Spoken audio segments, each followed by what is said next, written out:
Okay, hi, welcome everybody. Good afternoon. I'm Heather Olson of the Woodstock Byrdcliffe Guild in Woodstock, New York. I'd like to welcome you to our panel on artists' estates. The panel was organized and will be moderated by Douglas I. Shear, lead of the Byrdcliffe Forum Committee and a member of the Woodstock Byrdcliffe Guild Exhibition and Programming Committees. He's a painter and writer living in Woodstock. In 1974, he co-founded Artists Talk on Art, a New York City-based aesthetic panel discussion series, which he chaired from its inception through 2019. He is now the organization's chairman emeritus. ATOA has presented over 8,500 artists in over 1,000 panels and dialogues, and continues operations virtually each Monday. It is the art world's longest running forum.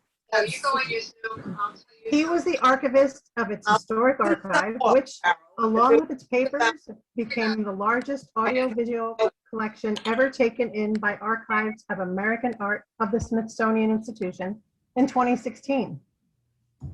He also serves on the Education and Public Engagement Committee of the Samuel Dorsky Museum of Art at SUNY New Paltz. Welcome, Doug. Thanks. Today's panel, Artists' Estates, is taking place at 6.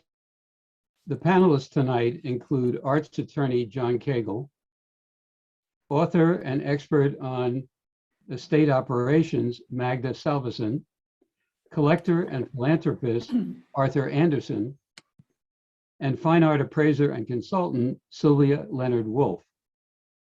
Comments made by our panel do not necessarily reflect those of Byrdcliffe, its staff, or volunteers. All audience members will remain muted and may post comments or questions using the Zoom chat function. You may give your name if you wish. Please indicate if the question is to be directed to a specific panel member. These questions will be covered in the last 20 minutes of the panel. Each panelist will be questioned individually for about 10 minutes.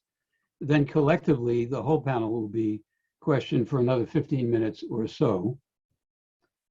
Then the remaining time will be devoted to your questions and comments and the panelist responses. This Zoom session is being recorded and will soon be posted to the Woodstock Byrdcliffe Guild YouTube channel. Wills, trusts, and foundations have been with us for thousands of years, at least from Roman times, and have covered the passing on of art rights for as long. Art has also featured in the plunder of civilizations, in conquest for even far longer. The ownership of art has often meant status and been seen as a sign of wealth and taste. In modern times, particularly art has become an investment which sometimes outperforms the stock market and even real estate in monetary appreciation. So it's pretty serious business. While it's hard to determine just how much art and antiquities are held by individuals or institutions worldwide, here are a few interesting statistics.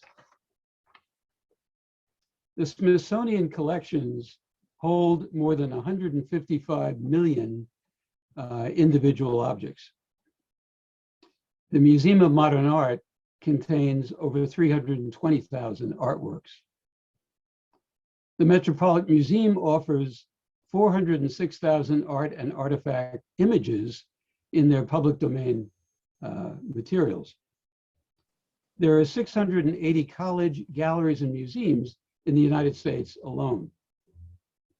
Harvard collections contain over 260,000 art objects.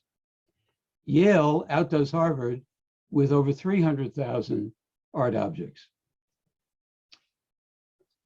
The Tate collections house over 70,000 paintings. The Louvre contains 615,000 art objects and antiquities. And it's estimated that there are over 15 billion paintings privately owned globally. Needless to say, we cannot hope to cover everything related to artist estates in 90 minutes.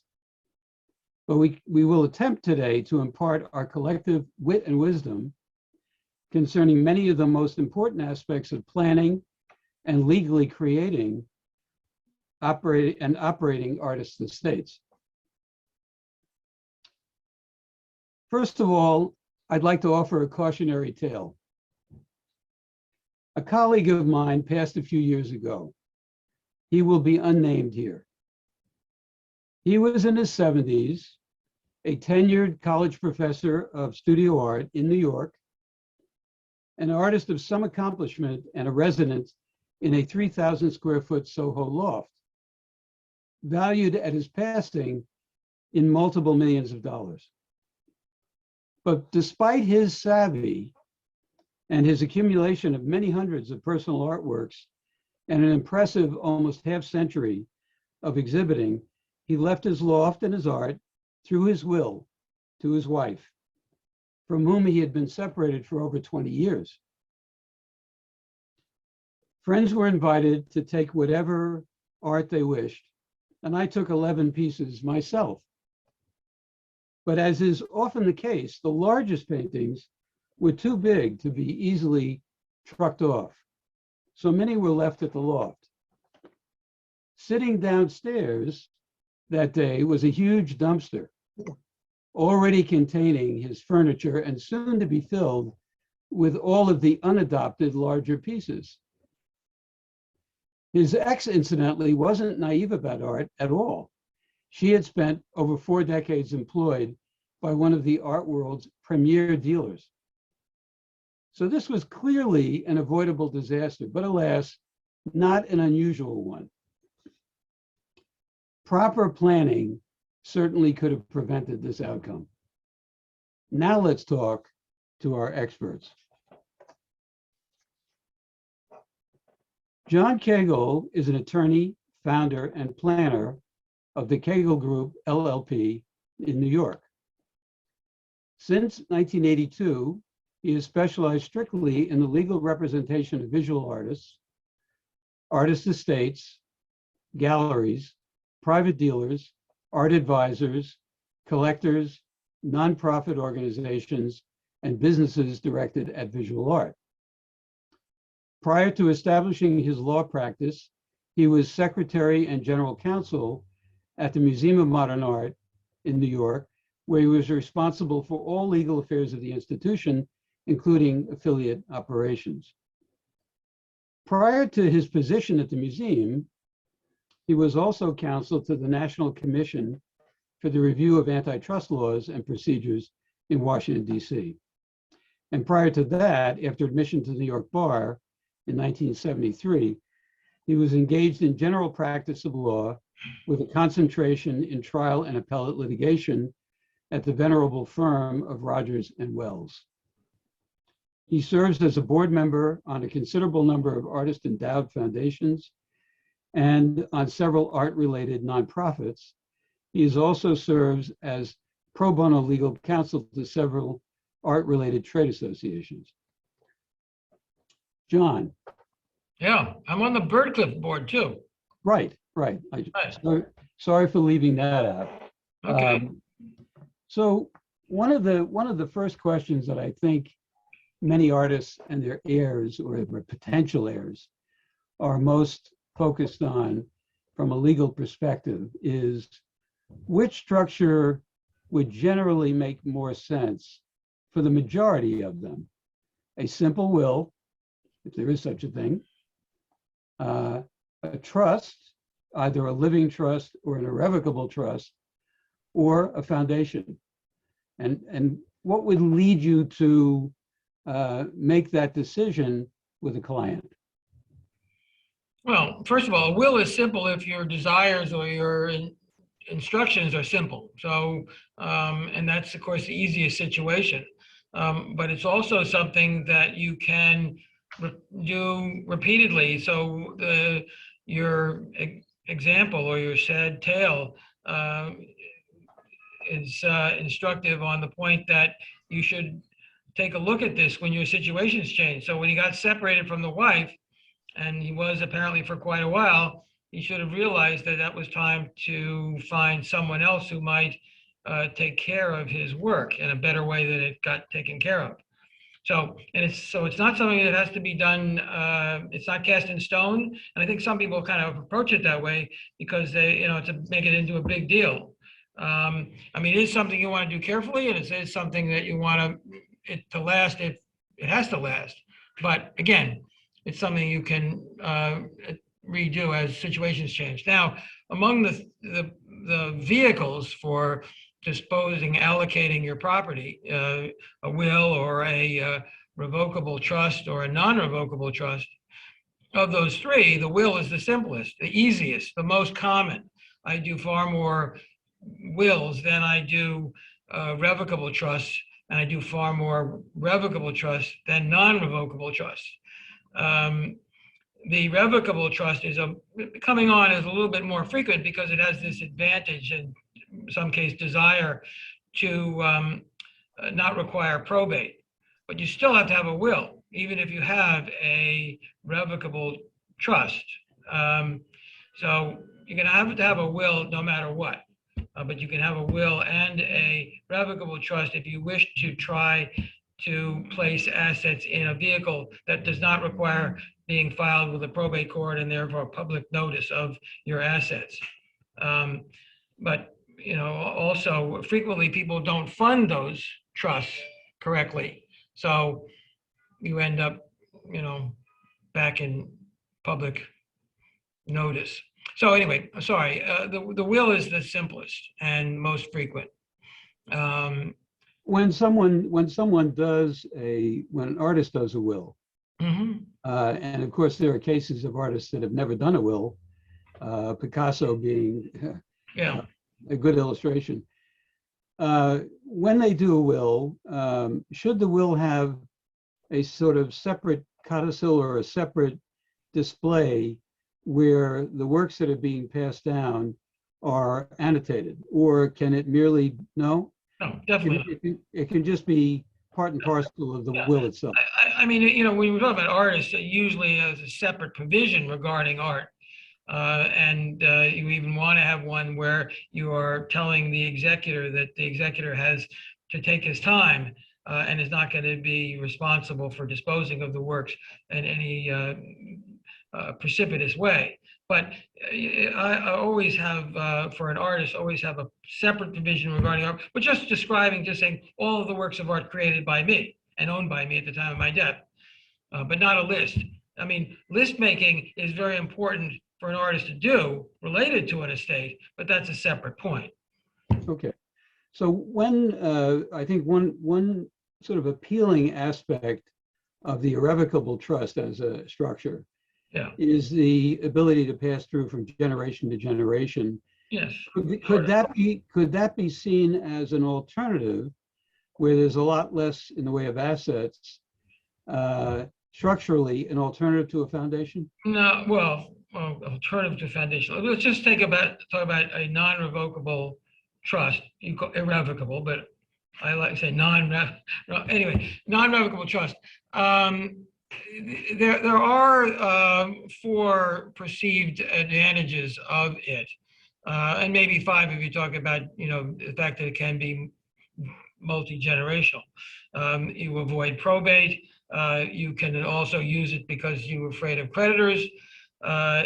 It is helpful if the assets that you're gifting to the trust are going to increase in value significantly, because then the increase in value in the trust is not taxable at the time of your death because you've already given it now.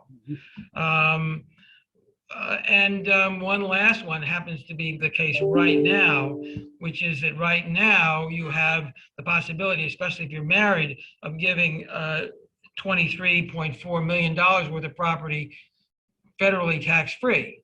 That is going to change in 2026 to 5 million, and maybe even less if the current administration has its say. So a lot of people are saying that using these big exemption numbers now is worthwhile, but you have to when you make a non-revocable trust, you're giving assets at the time. It only covers the assets that you actually give.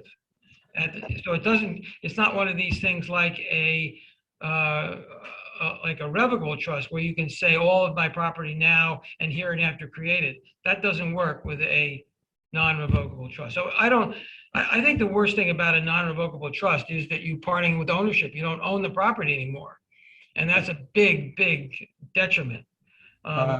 Let's talk about, because we're squeezed a little bit for time. Sure, let's talk about, do you think there's a natural threshold, financial threshold, that where foundation establishment, and not every artist needs a foundation, right. But where it makes foundational sense, and where that might cleave and make sense. Right. I have certainly heard lawyers and others talk about you shouldn't set up a foundation unless you have $1 million in cash, because you're going to need that amount of money to administer the foundation. I don't subscribe to that particular regimen, or that I'm very mindful of the fact that there are costs involved in a foundation, especially storage, and you have to hire people to do things. So you don't want to have a foundation that's starved for money.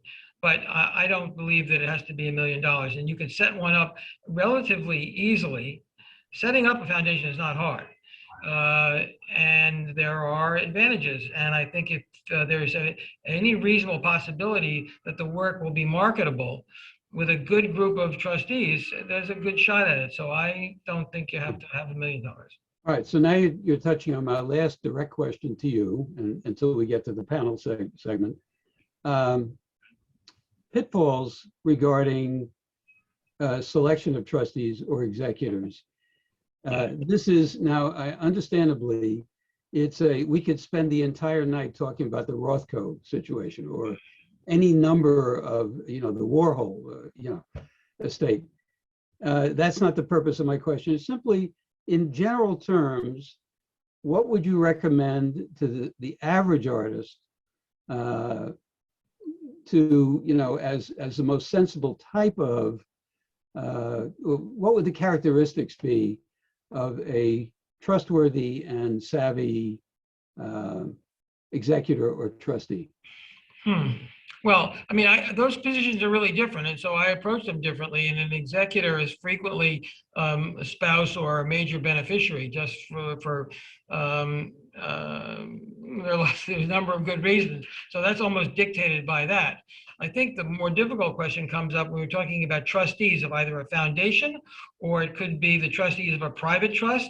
Doesn't have to be a tax-exempt entity. It can be a private foundation with trustees for a given period of time, usually 5, 7, 10 years, something like that. So the selection of those people is really hard, super hard.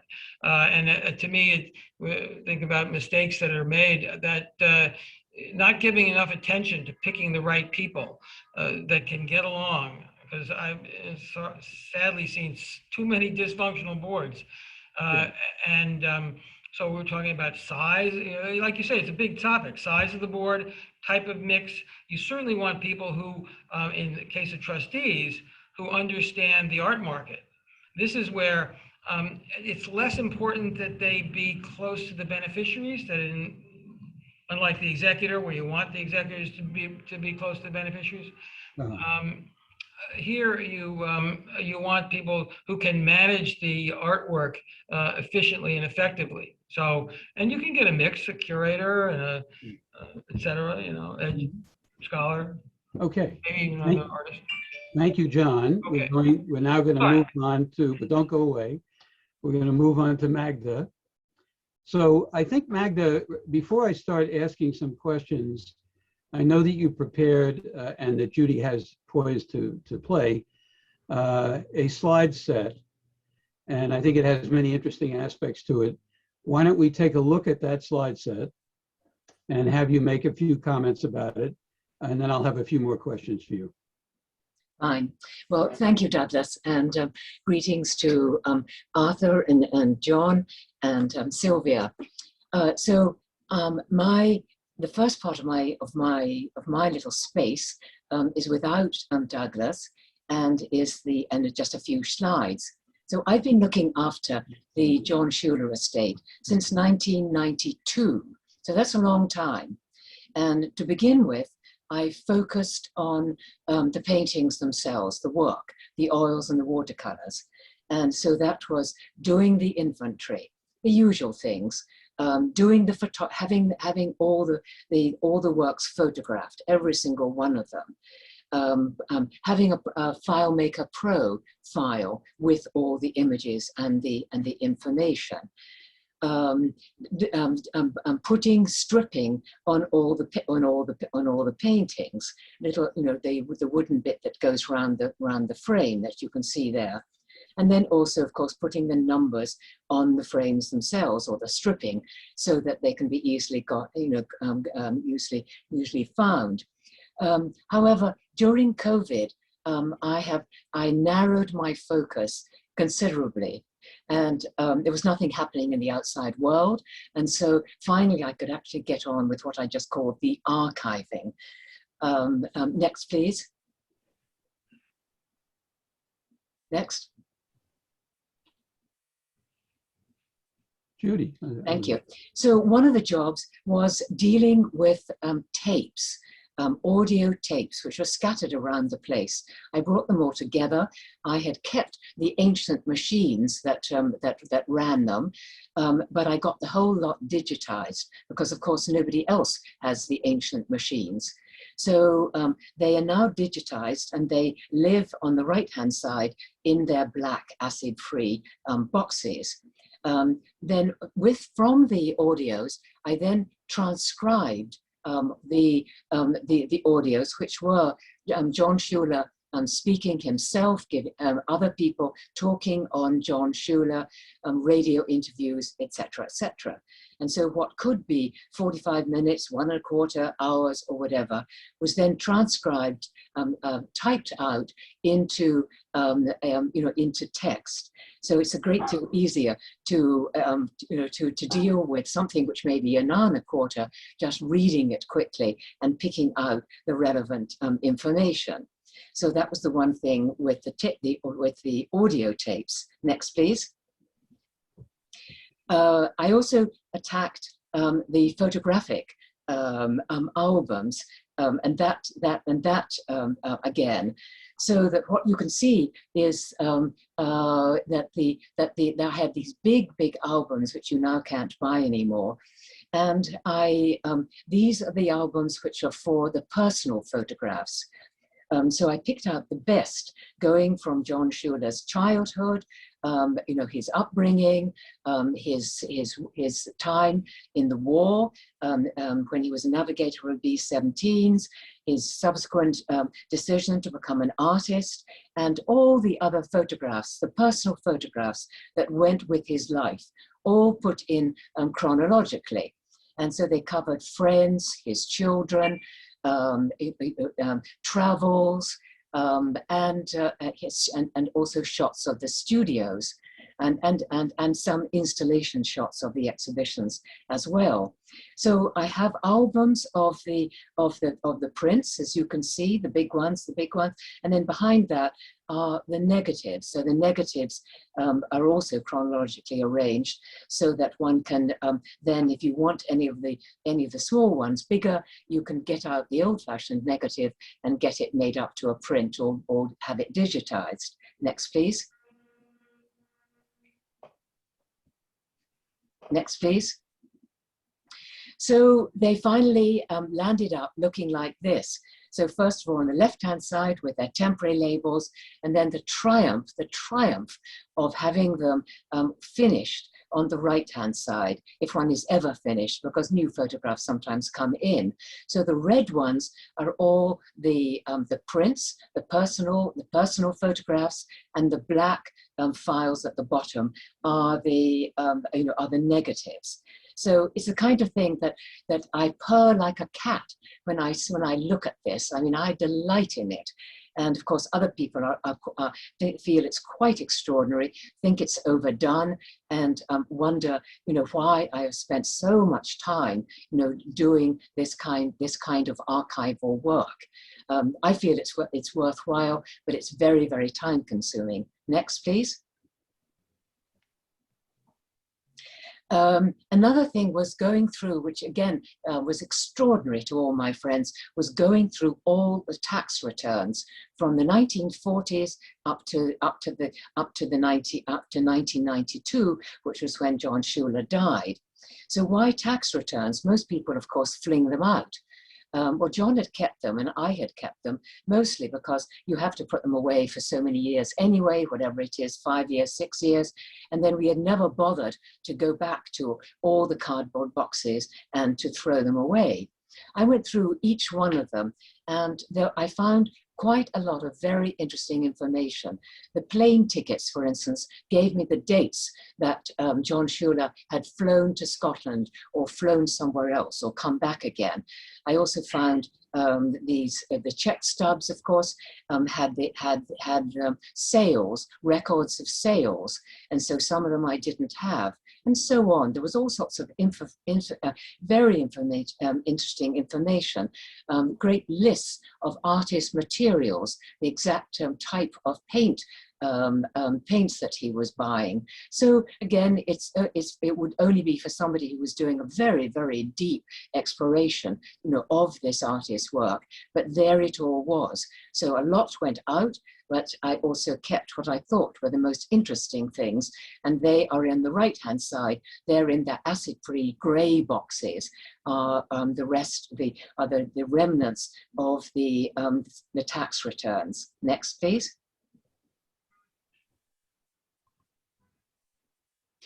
And then these show something different. The 1.5 upper shelves show books that are relevant to Johnschuler's life. So I've collected them together. So it's sometimes just a sentence reference, other times a much bigger write-up, etc. And so these are not catalogues, they're written by other people, on and in these published books.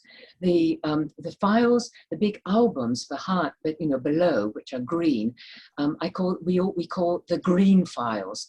The green files, which you can see examples of in the right-hand file, are made up of one of everything, one of every catalogue, one of every postcard, invitation, one of each review that I can get hold of. So it's as complete as I can at the moment. So what's the point of all this? Well, of course, it's extremely handy for me when I quickly want to look up something, but it's really for the future. It's for someone in the future, or it's for, I've had one person who's come and spent a couple of weeks in New York and has come, to look at the archival records in the studio. And so it's extremely quick for them to sit down with one of the green albums files and to go through everything one by one, and stop with the material that's interesting and relevant, to them. Next, please. And the last slide is, yes, as Douglas very kindly said, that there's the book on artist estates, which came out in the beginning of the 200s. So that was actually very useful for me, because I did have to think about what other people were doing and talk to them. And since then, I've always found it interesting discussing how people are going about things, because everybody has a very individual way of doing things. And sometimes people have said to me, "Oh, Magda, for heaven's sake, why don't you get this book republished? It's about $168 for a first-hand one, on the internet." Well, sadly, Rutgers University Press doesn't want to republish it. So what I'm now I'm trying to do, and I'm just finding about how to reproduce it as an ebook, which will be my first effort at doing this kind of thing. So basically, just to kind of sum up my little sort of bit, is that, as you can see, it's all hours and hours of organizing. And it's for the next generation, for when the Johnschuler Estate becomes the Johnschuler Foundation. So that's set up to come into being when I kick the bucket, when I die. And so I want the next people who may not ever have met John, who may not ever have met me, to be able to deal with this material and for it to be in order. I don't want there to be a muddle. And I want it to be as easy as possible for them to learn about Johnschuler, and so that they themselves can use the material, can give it to other people, to aid in the distribution of the paintings through galleries and to museums, etc. All the usual things. And I want all the older equipment, the older material, to be updated as well. Thank you. So Magda, the book is wonderful. I got a lot out of it. I read it several years ago. And I know a number of the artists in there are family members. I once lived in Herman Cherry's loft for a year, for example. What are some of the most often repeated, please be brief. What are some of the most often repeated issues raised by those you interviewed in the book? I think the difficulty of doing this background work, if you're an artist, you don't want to spend all this time thinking about the past. It is extraordinary going so far back into the past and dealing with the past. But at the same time, if you're an artist, if you can be quite organized as you go along year by year, then of course it doesn't take that long. It always takes longer than you think. So I think it's the resentment sometimes of being told that you should get everything in order. Artists want everything in order. They really do, but they don't. They either can't do it themselves or they don't have the help. So somehow or other that has to be dealt with. Okay. And sometimes, of course, the people who are looking after the estate, also have other jobs. If it's not the artist, then it may be the widow, it may be the children, it may be a very good friend, and they simply can't devote their whole life to looking after and doing all that kind of thing. Okay, thank you. We'll come back to some of these very issues when we do the whole panel comparisons.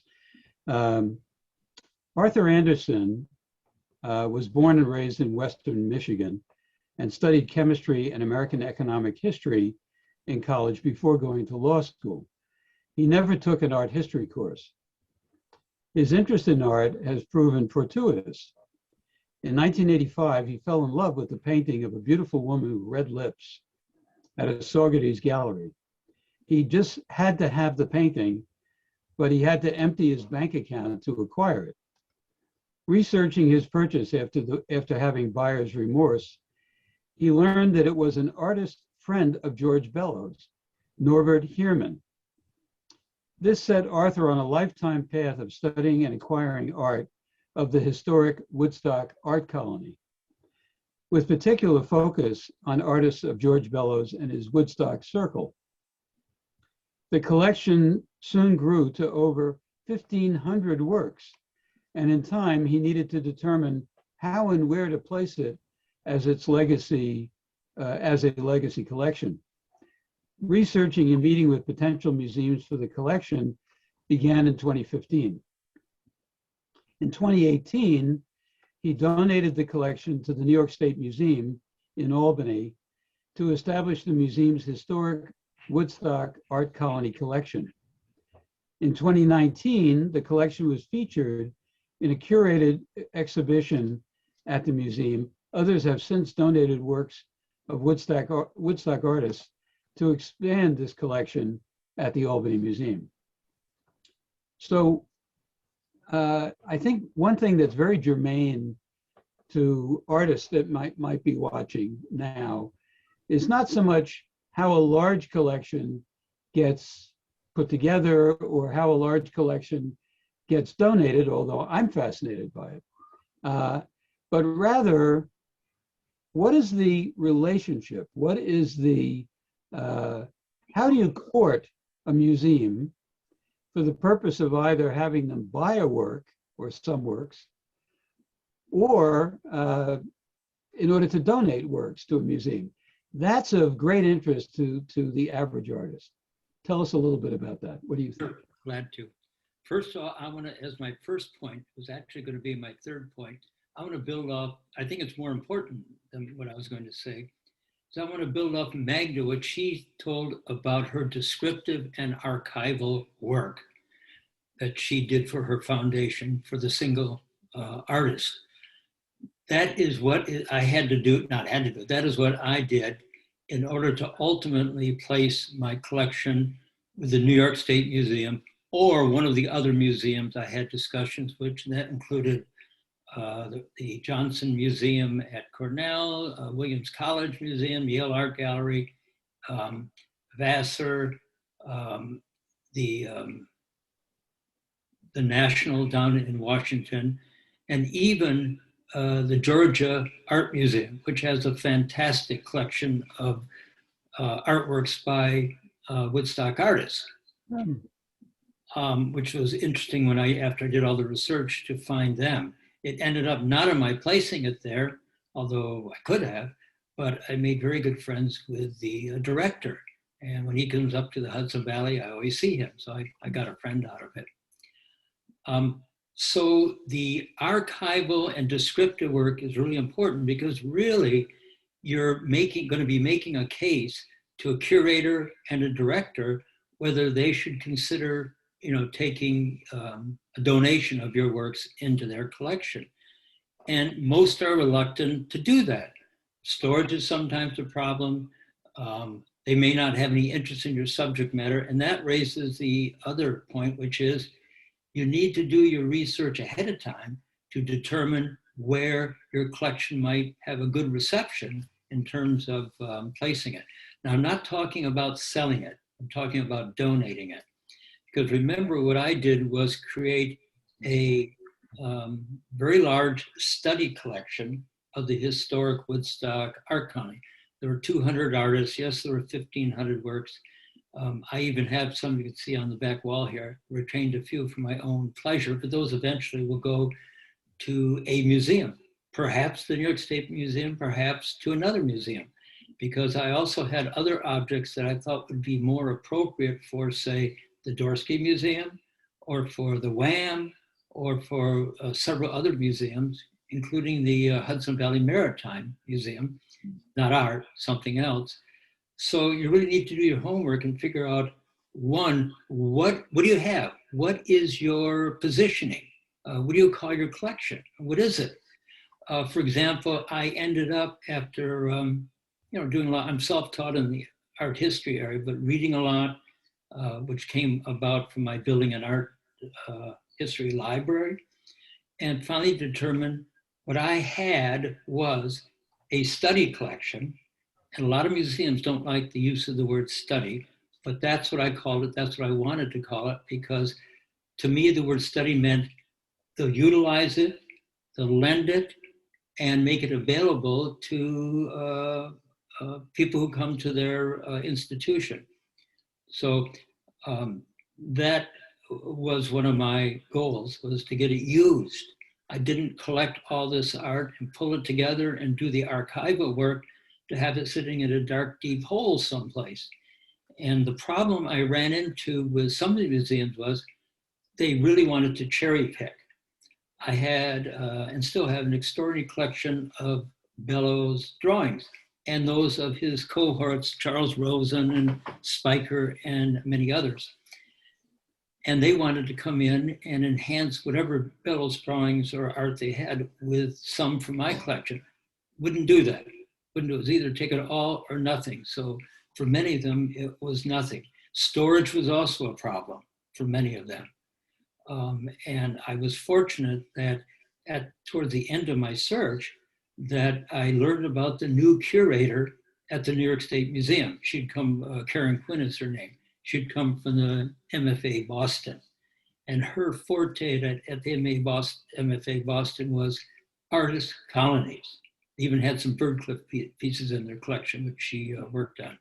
So with her at the New York State Museum, it kind of changed my view of that museum, because I saw it as a museum having, you know, New York State minerals, New York State Native American art, Native State furniture, you know, the whole list. They had very little art, but I knew because of her interest, and coincidentally, the director of the museum personally collects Woodstock art, that at least I had an audience if they were able to take it on and do the kinds of things that I wanted to have done with the study collection. I'm going to stop there, Doug. Okay, no, so, but it's perfect. I want to segue into something, which is John brought up the issue when I asked him about, you know, how do you tell when a foundation is appropriate? And one answer, of course, is it needs to be well funded. When you approach, if you're an individual artist, the chances are, or your heirs, the chances are they'd be approaching MoMA, someplace, an art museum, with either an individual work or perhaps a small group of work, or maybe a portfolio of drawings or a print portfolio, whatever, but it would be a relatively limited amount. There, if they're not trying to sell it and they want to donate it, the response is not necessarily that complicated. However, 1,500 pieces of art, including many things that are of some great value, at what point does it become necessary to actually fund the museum or institution to take in work? You know, is it beyond a certain point, the assumption may be that in addition to storage, which could be quite enormous for 1,500 pieces, in addition to storage, there's a certain amount of curatorship, there's a certain amount of care and feeding of such a collection. So at what point does it become necessary to be providing funding as the donor? Okay, I'll give you my situation. I had funded all of the archival work and the acquisition of the works, right? And that was over, you know, a 25-year period, a substantial amount of money. I was not looking for a place where I had to donate more funding.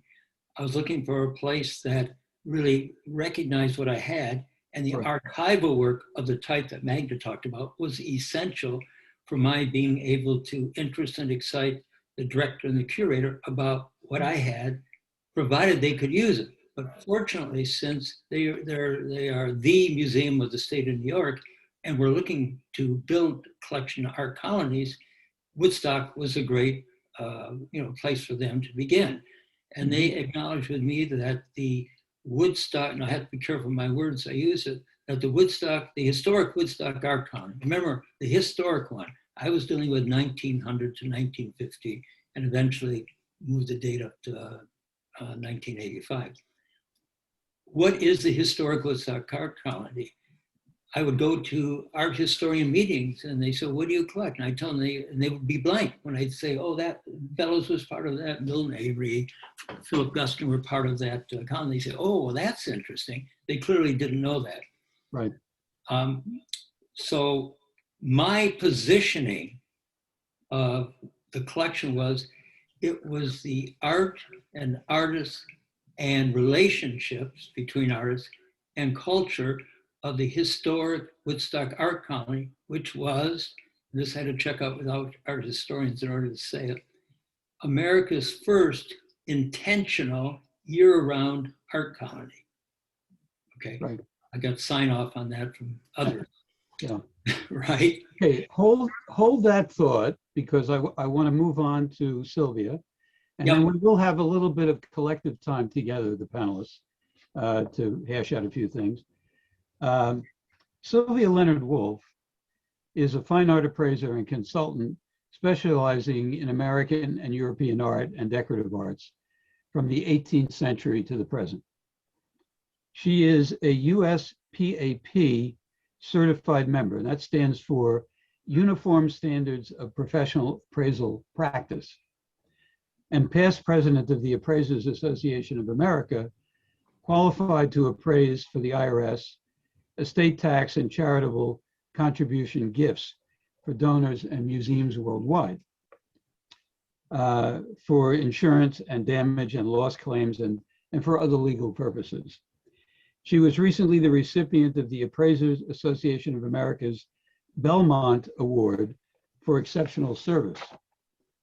Among the thousands of appraisals she has prepared during the past 40 years, among the most notable include the assessment of the Zapruder film that captured President Kennedy's assassination, works of art by deceased 20th century American artists such as Philip Guston, Mark Rothko, Jackson Pollock, Nancy Graves, and many Woodstock artists of the past 100 years, including those in the Arthur Anderson collection.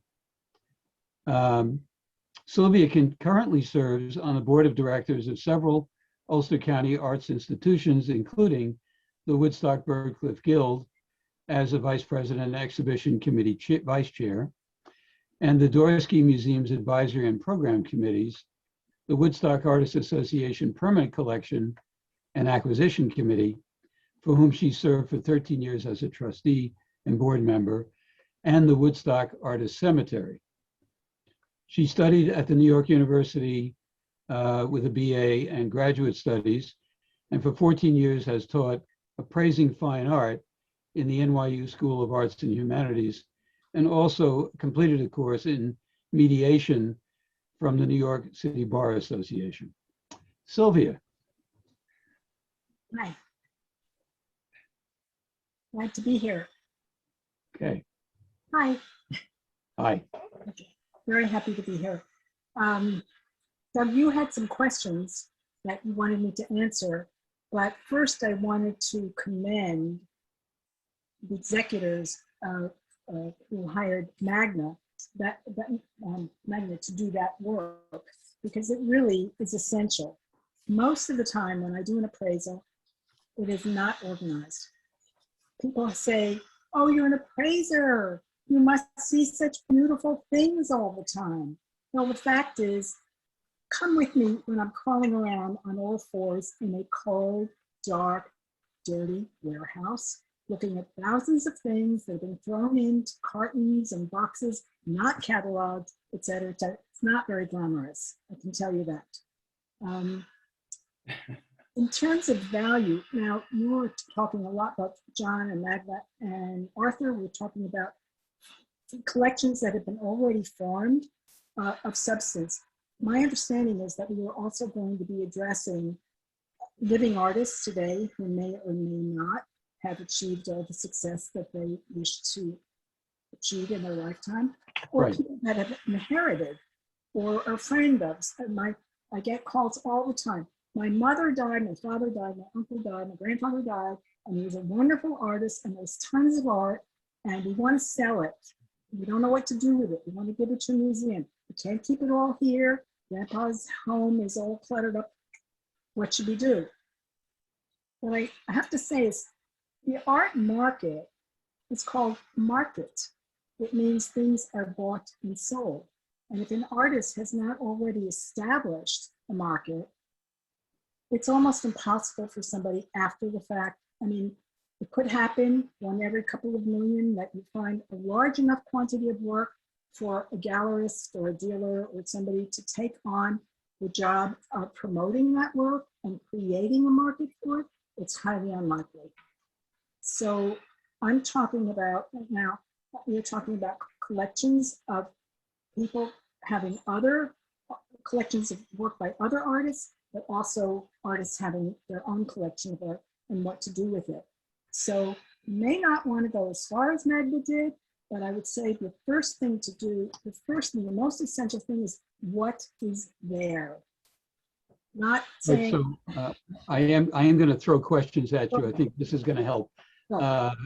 So now what you're speaking to at the moment is looking at an entire collection, presumably after the death of the artist or for whatever, or in preparation for legal documentation. Right. When you look at a single work of art, this was one of my questions to you, what are the factors that kick in? What steps do you take in order to establish the provenance, in order to establish the relative value, either for taxation or for an auction or a donation? Okay, I love that question.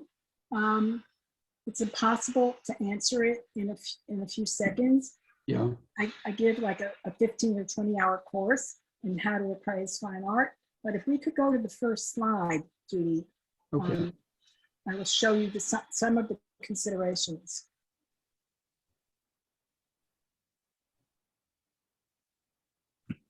Wrong set. There we go. Okay, what are the first steps? To make a valid value judgment, the appraiser must consider and analyze all of the following. They're not all equally weighted in terms of importance and value, but these are the general considerations. The most important factor is who is the artist? And does the artist have a reputation? And does he have market status? Has he sold only for retail galleries? Or is there what's known as the secondary market for that artist, which is the auction gallery? Next, what is the medium and the technique? If you have 30,000 pieces of works from sketchbooks, it's not as important, obviously, as a finished watercolor drawing, painting, etc. The subject matter is extremely important. Is the painting of a dead cow or a beautiful, luscious woman? When was it made, and when was it made in the artist's lifetime? Is it an early work, a middle career, or end career? And is the work of the style that the artist is best known for? Of course, size does matter, signature matters, authenticity matters. How do you ascertain authenticity? That's a whole other subject. Just going to run through this quickly. Current interest of that kind of thing among collectors at the time. Historical significance, well, you'll see that with the Zapruder film. Provenance, where did it come from? Really, really important. Can you prove the line of ownership? Or did the artist just do it? And you have photographs or of the artist making the painting. That's proof the artist did it. Rarity, quality, bibliography references, exhibition history, and the condition of the work. So that's a 14-point answer to how do I go about appraising? How do you go about setting value? Next slide, please. Okay, so the most important factors of who made it. If it's Van Gogh, you're in the chips. If it's Joe Schmo from Indiana, who was a hobby artist, and he had 50 things and his family wants to sell it, I have to say, not so likely that will happen. Next slide. And then the hierarchy of the medium. What is it made of?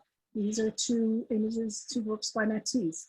One is a drawing and one is a canvas, oil and canvas.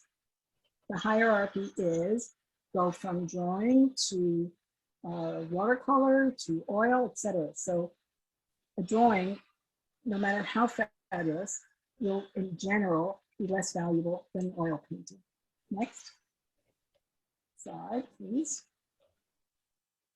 Now, when there are a lot of works that are very similar, for example, the collection that is the basis of the Neue Gallery of German Expressionist work, the Neue Gallery in New York City. The founder, the man who gave most of the work, had himself a huge collection of German Expressionist work. You cannot sell 30,000 similar works for the same price as you can a few. And the IRS recognizes this concept, the financial concept, and they allow for what's called blockage. It's not an intestinal situation. It's a question of a large number of similar works and how many can be absorbed in an orderly manner like a few a year at auction, maybe 10 a year, maybe a dealer can sell 10 or 20. Can you sell 100? Can you sell 1,000 on the same day? So we're talking about estates, and estates are valued. The value of a work of art is considered the value as of the date that the artist died. So, and everything is considered to have been sold or valued as that date. So if you have 300 pieces that are similar, the auction cannot absorb that in an orderly manner, and the price will be greatly discounted. I mean, I kind of simplify it with like sweaters at Macy's. If they're selling one sweater at $100, but if they get rid of 200 sweaters the same day, they might mark them down to $20. So next slide, please. Next slide, please. Thank you. And so the market, which market to use for an estate value? It is most likely not the retail gallery market. The IRS considers the value that they want to be put on a work of art or a collection is fair market value. That's willing buyer, willing seller, everyone having all the knowledge they need, and in the open market. So you look to the auction market, and so this is a work, and here's an example of two wildly divergent values. This lithograph by Picasso, Femme devant le mur, second and final state. That's a whole other thing about first state, second state, third state. It greatly affects the value. This was the second and final state. It's sold in 2019 for, let's say, $7,500. The same print is being advertised currently on an upscale website for $40,000. So which is the value? Okay. I mean, that's a dramatic difference. You have to look at condition, et cetera, but which market to use for estates? It's auction value. So if you saw something just like what you have, and it's in the window of an upscale gallery on Madison Avenue, and they're asking $70,000 for a painting, and you know somebody or you have one that's similar, or the person that died has one that's similar, it is no longer $70,000. So just on the kind of vagaries of value, anybody who might have seen an article in the Wall Street Journal today about Hunter Biden becoming an artist, it said Biden's art sale expected to take place this fall comes with potential challenges. Not only has Biden previously been accused of trading on his father's name, but his latest vocation, being an artist, is a field where works do not have a tangible fixed value, and where concerns have arisen about secretive buyers and undisclosed sums and forgeries, and et cetera, et cetera. So it's a very complex enterprise to appraise a work of art, a few works of art, or a large collection. Next slide. So this is, I was asked to be one of the appraisers for the actual film tape made by Abraham Zapruder of Kennedy's assassination. It had been stored in the National Archives for many, many years. The family, the government decided they should own it, not the family anymore. When the government takes private property under the rule of eminent domain, they need to compensate you. So what is the value of this work? And the government had offered the three Zapruder children $1 million.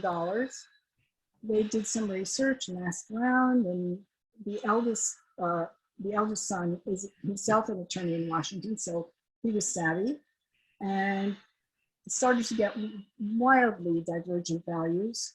So the government formed a team of 2 sets of appraisers for the government, for the Zapruder family. I was one of the experts for the Zapruder family. went on television to talk about it, because every year around the time of the assassination, there's something on television about the assassination, and the fact that this film was going to be, the value of it was going to shortly be decided. So the government had offered $1 million. I went on television and I just shut my mouth off and said, you know, if the Sultan of Brunei wanted this, there's no telling what he would pay. He could pay 40 million, 50 million, who knows? So then I did what I always do for appraisals, and make a chart of all the qualities this has. The fact that so many pieces had been sold of Jackie Kennedy's in a single person sale at Sotheby's, and the prices were astronomical, can prove that anything that sort of touches glamour or fame or history or historical importance or rarity will be much more highly valued and will have a very high value. So in the end of the story was, this was arbitrated, and eventually the family was given close to $20 million. End of story. Okay, I think that's my last slide. Okay, so time compels me to move to the whole panel. And I guess we won't have to do a GoFundMe for the Zapruder family.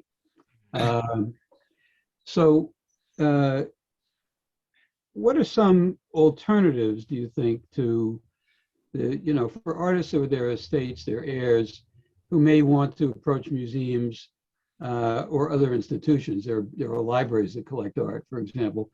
What are some of the alternatives that might exist to big city museums that are worth considering for even foundations, but certainly for artists who are, and their families who are sort of on their own? Any recommendations that the panel would make in that regard? I mean, I'm sorry, a huge difference between an artist approaching a museum and a foundation, or after the artist's death. So Right. During the artist's lifetime, it's not a simple proposition. Probably even not, unless you're way up there and you're talking about you weren't referring to that. So No, I'm referring to the great unwashed, to the people that are not showing at pace. So, I mean, finding a museum to take a bunch of artists' work is no small task. The best Right. approach. So what I mean is, would you recommend universities? Well, yeah, Yeah. certainly universities over museums, they're more likely because they don't get approached as much. But still, they're not going to just take a whole lot of artwork. You probably have to spread it out if you're trying to, get rid of a lot. And so you make a list of works, and you prioritize it, and you start in on it. Right. It has to have some relevance. Sorry, it has to Yeah. have some relevance to whomever. To the institution. Yeah. So another question that's similar, I mean, not similar, but that is in the same kind of vein.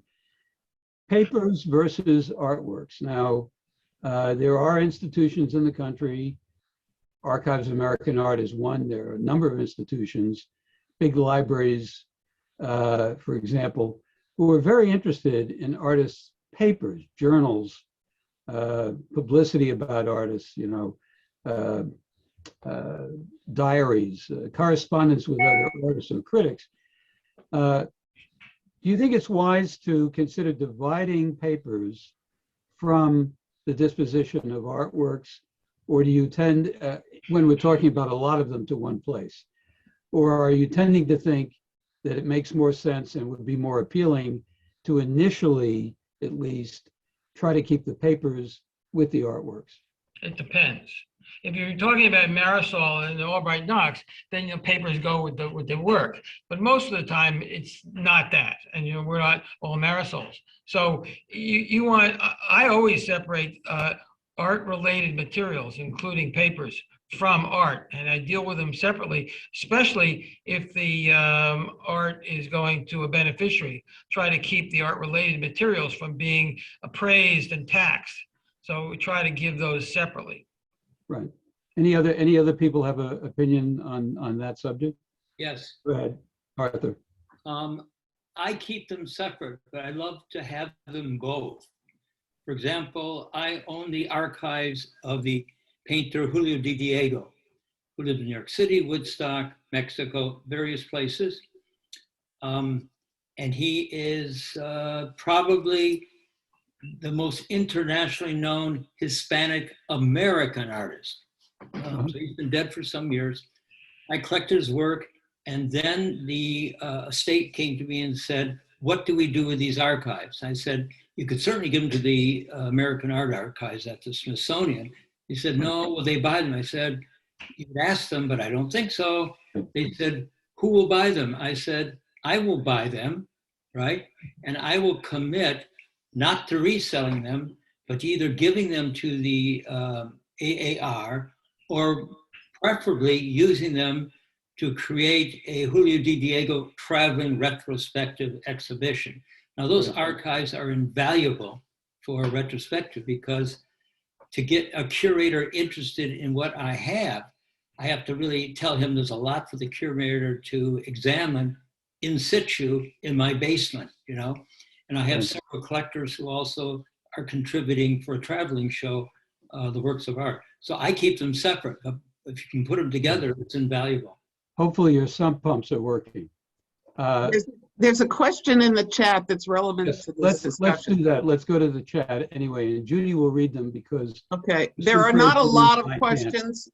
It's all mixed up with the fact that they couldn't post to everyone, so. Okay. But somebody says, what if an artist wants to donate all the works to an arts organization that had been helpful during the artist's lifetime, with thought that sale could be held and sales go toward supporting that center or the center's existing stable of artists? Sure. It's worth, I think it's certainly worth approaching them with that idea, making a proposition.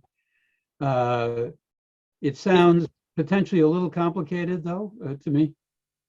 It's been done. For example, the American Academy of Arts and Letters took in the Eugene Spiker collection. It was a bequest of his. And the thing was that they could keep it forever.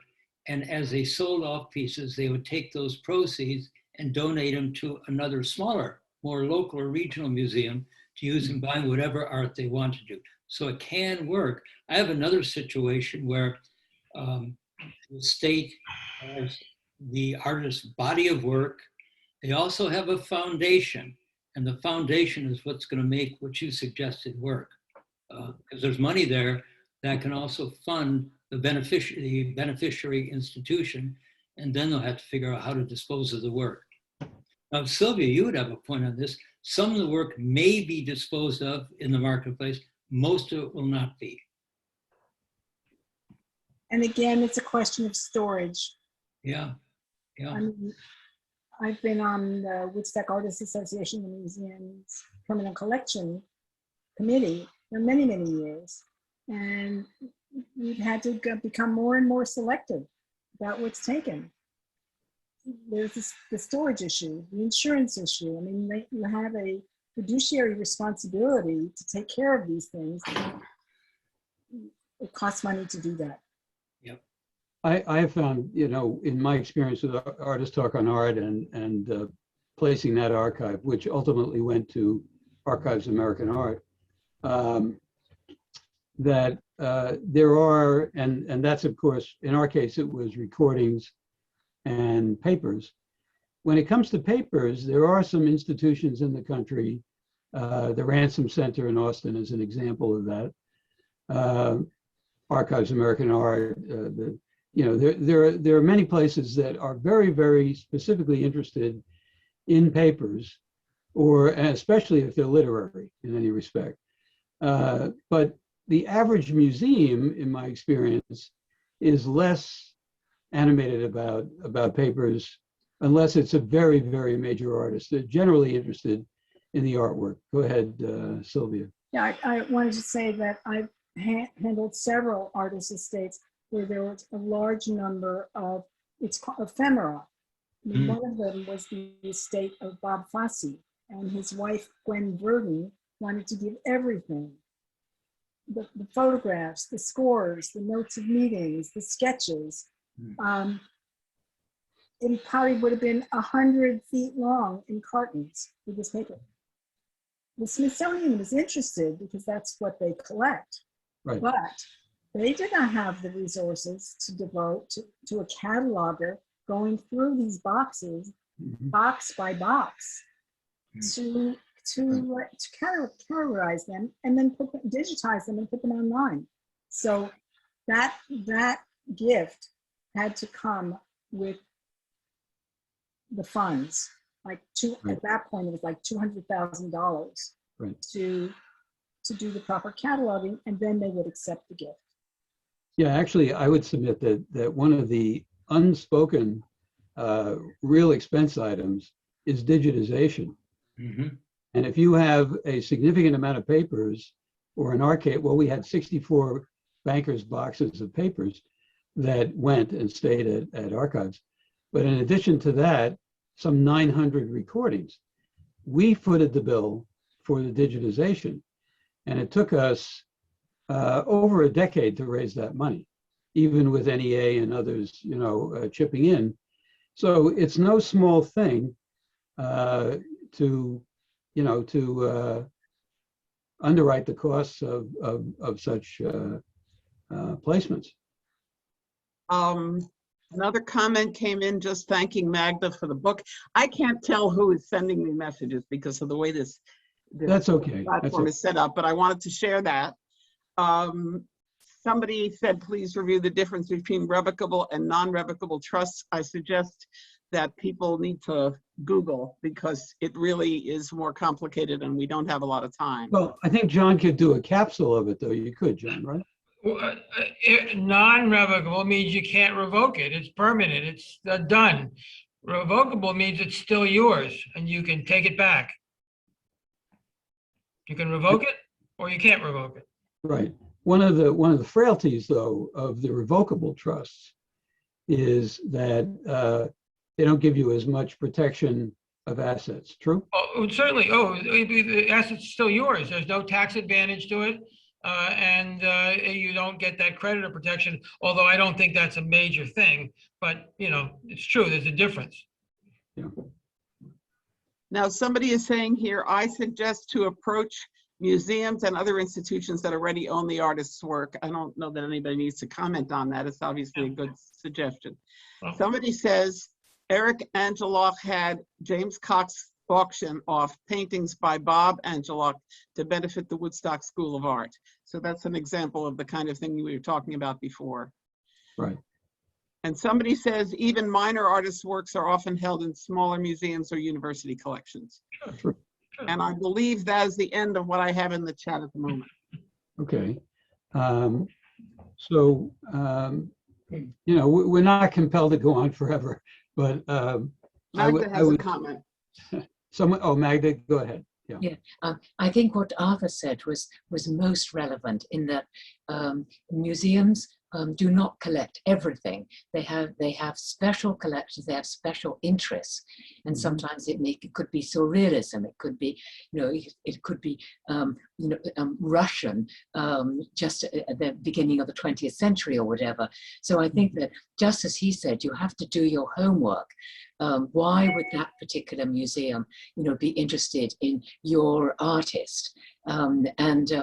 If of course, the best thing is if they have their collection up, so you can look through, are there other things by the generation of the artist that you're dealing with, so that it really, you can imagine a gallery filled with those the work of those artists of that time. Whereas there are other museums which just basically will shrug their shoulders because it doesn't fit in, and they're always thinking about what do their galleries look like, what is their narrative, what is the narrative of each gallery, and of course it does change, but you want it to be as mainstream as possible. And then there are also exceptions to that, where they suddenly think that this is a great gap, and then they would be interested. But I think going, as Arthur said, to relevant museums, or ones that you think should be relevant, really, really makes sense. And the reception is likely to be much warmer than trying to get somebody's interest in something in a period which they may not even know much about themselves. Go ahead, Arthur. Yeah. Off of that, what I'm about to say is appropriate for collectors. I'm looking at one right now on the screen, and it is, when I donated my collection to the New York State Museum, they said, we'll call it the Arthur A. Anderson Collection. I said, no, you won't call it the Arthur A. Anderson Collection.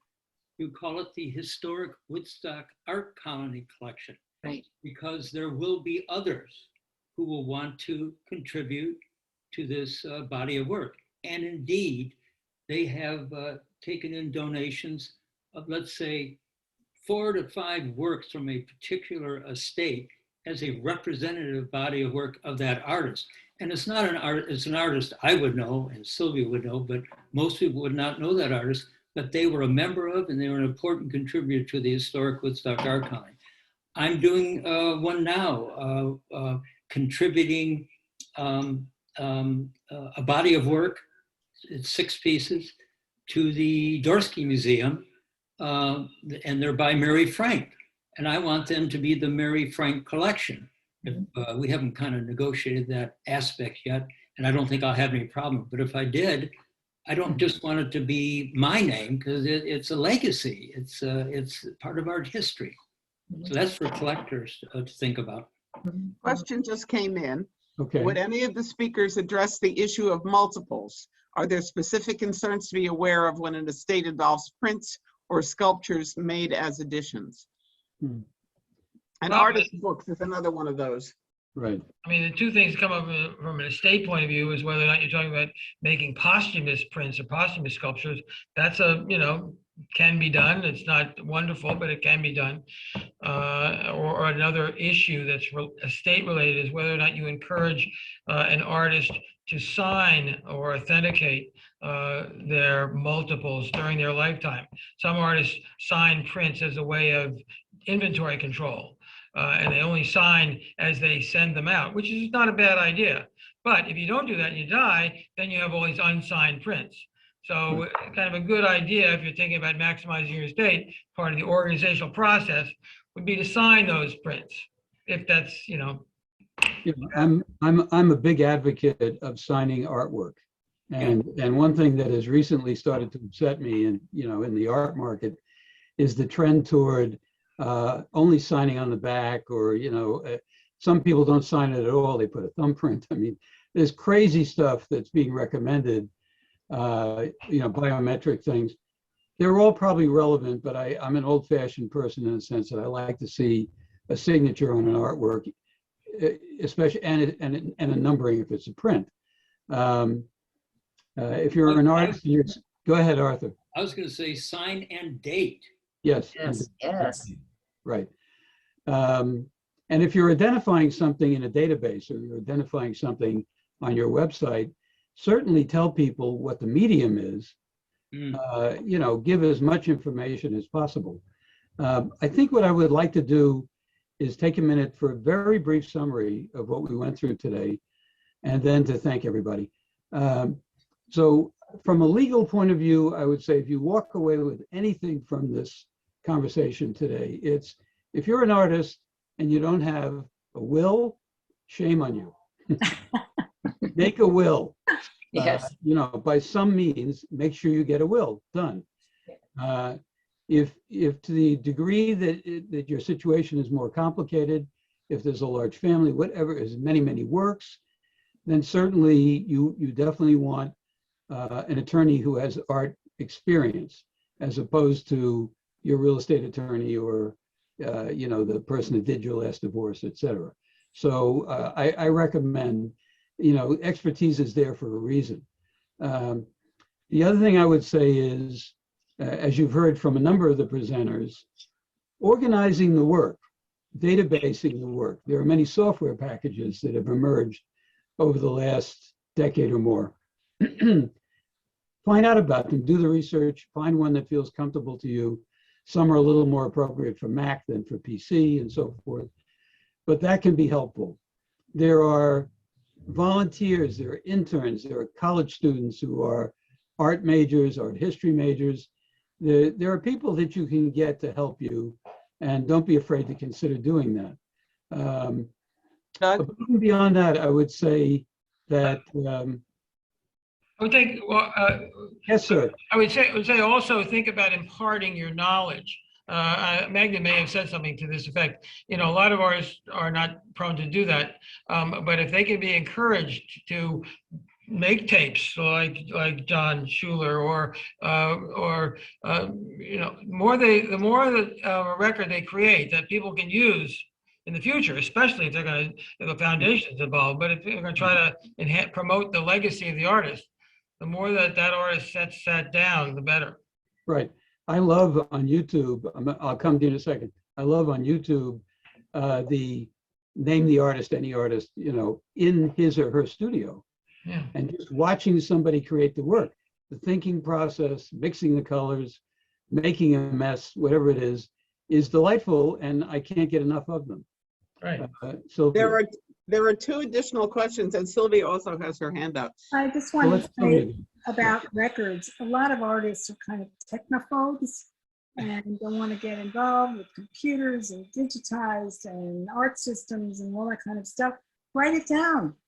Get a notebook and write down what you have. Couldn't be simpler. And try to Definitely. recollect. It's much easier for the artist himself to Right. date a piece than for Right. the heirs after, or somebody trying to Right. dispose of it or get it in a museum or whatever. Judy, you had one or two from the. Yeah, somebody is asking, what would an artist put in a will if they weren't doing a trust? Oh, well, Everything. yeah, right. The will is what you want to have done with your property. It's where do you want your property to go? And you can do that through a trust as well, but you still have a will that pours everything into the trust. So if you're going to do a trust, you have to have a will also, but you can do the same thing just with a will. Right. Underneath most trusts is something called a pour over will. And so, you know, you're even if you're doing a trust, you still have a will as part of the procedure, part of the process. Someone So- is asking, Yeah, can anyone recommend where to find interns to help catalog? right. Okay. So there are a number of resources for this. Every college has, as part of its job placement program or internship program, the ability to approach them. So whether if you're in the Hudson Valley, you can approach all the local colleges, whether it's Vassar, whether it's Bard, whether it's SUNY New Paltz, et cetera, et cetera. And almost virtually all of them have such a program. There is on a national level, and it's not the only thing, but there's one I like called Volunteer Match, where you can describe right now starting a project using three volunteers, all of whom have BAs in art or art history and are entering master's programs. And, you know, it's a great resource. Go ahead, Judy, you have another one? If an artist has a website, is that enough of a record? Enough of a record? I say No. no. No, it's a great thing, but no. Okay. What is a trust and what's the benefit of doing a trust? Well, this has already been talked about. I think there are two, as John said, there are two basic types of trust: a revocable trust and an irrevocable trust. In an irrevocable trust, the assets are placed in the hands of a trustee and are no longer the asset of the family or the person that is creating the trust. A revocable trust is not as asset protected and is in control of the person that's making the trust. That's the essential difference. Can you repeat the source for volunteers other than the universities, which I think? Well, I happen to like this thing called Volunteer Match, but again, it's one of many. There are quite a few like this. Okay, somebody Arthur. else is asking about that. Match, like matchmaker. Yeah, it's like a matchmaker. Yeah. Arthur. I'm not keen Bill. I'm not keen on volunteer interns. I get Yeah. mine from local colleges, particularly SUNY New Paltz and Bard, and I pay interns. Right, right. I I found mean, it if much better. if the money is available, I certainly advocate, paying when you can, Magda. Yes, I had an intern from Sweetbriar College Mhm. who was studying arts administration. And she came up to New York and she worked, I think, with me for 2 days a week. She went and she went to a gallery for 2 days a week. And then she had 1 day free besides the weekend. And it's a lot of work. It's a lot of work. I did it because it was Sweetbriar College, and I had a connection with that. But it's not that easy. But and if you have one big project where it's repetitive, but dealing. So I gave her, in fact, she was doing something special with all the works on paper. Right. And so she really spent all her time doing that. And I think it was very satisfying because she actually sort of finished what she was doing, but she was getting all this other experience in the city. And you're quite right, Arthur, that it was free labor, but it certainly did take up a lot of my time too. And I did think that I was helping her with her career, and she did go on to work for a museum. And I also made quite sure that I told her about everything else that was necessary, for running the estate. And I also took her around, and we visited some artist studios. And I recommended museums that she would go to and all that kind of thing. So I sort of took her general education, as art education, as being sort of very important while she was in New York. Thank you. Excellent. Let me take a moment here to thank all our panelists for being with us today: John Koegel, Magda Salvesen, Arthur Anderson, and Sylvia Leonard Wolf, and to thank Heather Olson from the administrative part of Byrdcliffe, and Judy Kerman, our Zoom operator. Let me mention that if you feel the compulsion to actually give Byrdcliffe some money, people sometimes do that. If that interests you, you will find on the website a simple button that says donations. If you click there, that will lead you to the ability to do that. And let me otherwise say it's been a delight. And I really thank you all for attending. If you've missed part of it, or if you have a friend or relative that you think would enjoy seeing this, YouTube, Byrdcliffe channel, Byrdcliffe Forum, and in this case, the Artist Estates panel.